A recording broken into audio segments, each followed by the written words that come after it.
اگر آپ آمدن بڑھانا چاہتے ہیں تو کیا کچھ کریں؟ کل ہم نے ویڈیو بنائی تھی کہ آپ اپنی آمدن بڑھائیں اور وہ لوگ کمنٹ میں اپنا نام لکھیں، اپنے شہر کا نام لکھیں، اپنی تعلیم لکھیں۔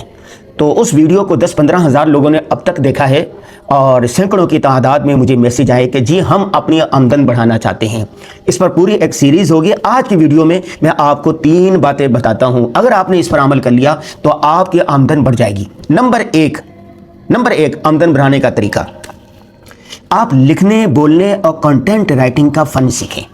آپ کو بولنا آنا چاہیے، یہ بولنے کا دور ہے۔ آپ بولیں گے، ویڈیو بنائیں گے، فیس بک پر، یوٹیوب پر، ٹک ٹاک پر، انسٹاگرام پر اپلوڈ کریں گے، 2-4 مہینے کے بعد آپ کو آمدن آنا شروع ہو جائے گی۔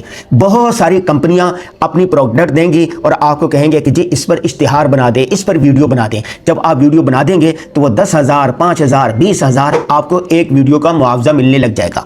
اب ہمیں پورے پاکستان سے مختلف کمپنیاں اپنی چیزیں بھجواتی ہیں، پروڈکٹ بھجواتی ہیں، وہ کہتے ہیں کہ اس پر ویڈیو بنا دیں، 1 منٹ کی ہم ویڈیو بنا کے ان کو دے دیتے ہیں۔ وہ 10,000، 20,000، 30,000، 50,000 جہاں پر معاہدہ طے ہو جائے آمدن آنے لگ جاتی ہے۔ نمبر 2، جب آپ لکھنے لگیں گے آپ کو لکھنا آ جائے گا۔ مختلف اخبارات، رسائل، جرائد میں آپ کالم لکھیں گے تو کالم کا 1,000، 2,000، 3,000، 5,000 معاوضہ آنے لگ جائے گا۔ آپ کو کوئی کہے گا کہ میں اس موضوع پر کتاب لکھنا چاہتا ہوں، آپ ان کو کتاب لکھ کے دے دیں گے، 1,00,000، 2,00,000 روپے آ جائے گا۔ کوئی کہے گا جی فلاں موضوع پر میں مقالہ لکھنا چاہتا ہوں، آپ کو لکھنا آتا ہوگا، مقالہ لکھ کر 50 صفحے کا، 100 صفحے کا ان کو دے دیں گے، 1,00,000، 2,00,000 آپ کی آمدن ہو جائے گی۔ Number 3، content writing. جتنے چینل ہے، میڈیا ہاؤسز ہے، ہر ایک میں کنٹینٹ رائٹر ہوتا ہے جو لکھ کر دیتا ہے کہ یہ میں نے لکھ کر دے دیا، پھر اینکر اس کو پڑھ کے ویڈیو بنا دیتا ہے۔ جتنی رپورٹیں ہوتی ہیں وہ لکھی جاتی ہیں، جتنی فلمیں ہیں لکھی جاتی ہیں، جتنے ڈرامے ہیں لکھے جاتے ہیں۔ اگر آپ کو لکھنا آتا ہے، کہانی لکھنا آتا ہے، ڈرامہ لکھنا آتی ہے، فلم لکھنی آتی ہے، ڈاکومنٹری لکھنی آتی ہے، تو بیٹھے بٹھائے آپ 1,00,000، 2,00,000، 10,000 سے لے کے 10,00,000 تک ماہانہ کما سکتے ہیں۔ یہ ہو گئی ایک بات کہ آپ کو لکھنا آنا چاہیے، بولنا آنا چاہیے، کنٹینٹ رائٹنگ آنی چاہیے۔ نمبر 2، آپ کو آن لائن پڑھانا آنا چاہیے، آن لائن ٹیچنگ آنی چاہیے۔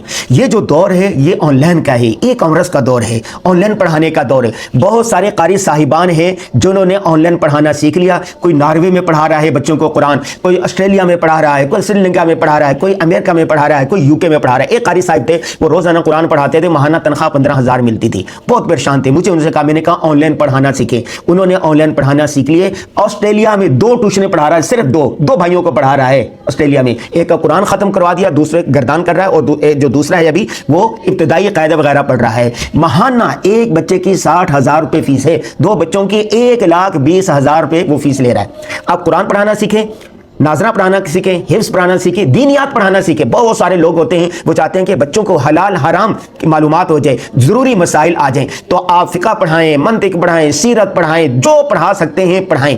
نمبر 3، اسی طرح بہت سارے لوگ ہیں وہ ریاضی پڑھنا چاہتے ہیں، انگریزی پڑھنا چاہتے ہیں، عربی پڑھنا چاہتے ہیں۔ عربی کا ایک شعور ہو رہا ہے، لوگ چاہتے ہیں کہ ہم نماز کے اندر کیا پڑھتے ہیں ہمیں پڑھنا آ جائے، تو آپ کو آن لائن پڑھانا آنا چاہیے۔ اگر آپ کو آن لائن پڑھانا آتا ہے تو آپ کوئی بھی کام کر رہے ہیں 2 گھنٹے نکال دیں آن لائن ٹیچنگ کے لیے، تو آپ گھر بیٹھے اپنی آمدن میں اضافہ کر سکتے ہیں۔ اسی طرح گھر کے اندر آپ ٹیوشن پڑھا سکتے ہیں۔ محلے کے ارد گرد کے جو بچے ہوتے ہیں وہ شام کو 1 گھنٹے 2 گھنٹے کے لیے پڑھنے کے لیے آ جائیں، آپ ان کو اردو پڑھائیں، انگریزی پڑھائیں، ریاضی پڑھائیں، عربی پڑھائیں یا قرآن پڑھائیں، ناظرہ پڑھائیں، حفظ پڑھائیں، اور چھوٹے چھوٹے کورسز ہوتے ہیں، حج کورس، نماز کورس، زکوٰۃ کورس، یہ کروائیں، تو یہاں سے بھی آپ کی آمدن میں اضافہ ہو جائے گا۔ یہ 3 چیز ہو گئی۔ ایک بات اور، وہ کیا ہے کہ آپ نوکری کر رہے ہیں، نوکری پیشہ آدمی ہیں یا کوئی بھی کام کر رہے ہیں، لیکن ایک چھوٹا سا آن لائن کاروبار شروع کریں۔ مثال کے طور پر آپ کہیں کہ جی میں اس طرح کی تھیلیاں بناتا ہوں، یہ جیسے یہ تھیلی ہے نا، آپ تھیلیاں بنائیں اور کہیں کہ جی جس کو چاہیے ہو اس طرح کے اچھے شاپ پر مجھ سے وہ آن لائن منگوا لے۔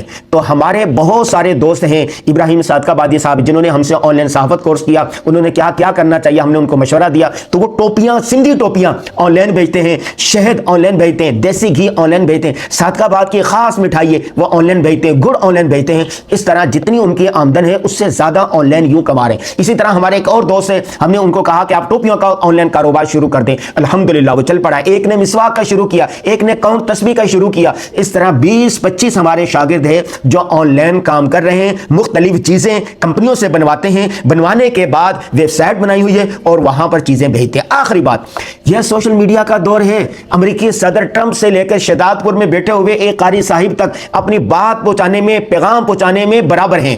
ٹی وی چینل بھی سوشل میڈیا کے محتاج ہیں۔ آپ نے فیس بک پر پیج بنانا ہے، اپنی آئی ڈی بنانی ہے، یوٹیوب چینل بنانا ہے، ٹک ٹاک پر اکاؤنٹ بنانا ہے، ٹویٹر پر بنانا ہے، اور اس کے ساتھ انسٹاگرام پر بنانا ہے، اور ہاں اپنی ویب سائٹ بھی بنائیں، اور یہ ساری چیزیں بالکل فری میں بن جاتی ہیں۔ تو آپ کی جو چیزیں ہیں کہاں وہ بکیں گی؟ سوشل میڈیا پر ایک ہی نام سے اکاؤنٹ ہونا چاہیے۔ جتنے میرے دوست احباب ہیں اپنی آمدن بڑھانا چاہتے ہیں، پہلے نمبر پر سوشل میڈیا پر ایک ہی نام سے اکاؤنٹ بنائیں۔ نمبر 2، بولنے لکھنے کا فن سیکھیں۔ نمبر 3، آن لائن پڑھانا سیکھیں۔ نمبر 4، روزانہ کی بنیاد پر کوئی نہ کوئی فن سیکھتے رہیں، اپنی مہارت میں اضافہ کرتے رہیں۔ اس سلسلے کی مزید بھی ویڈیو آئیں گی۔ یہ ویڈیو آپ کو کیسی لگی ذرا فیڈ بیک ضرور دیجیے گا۔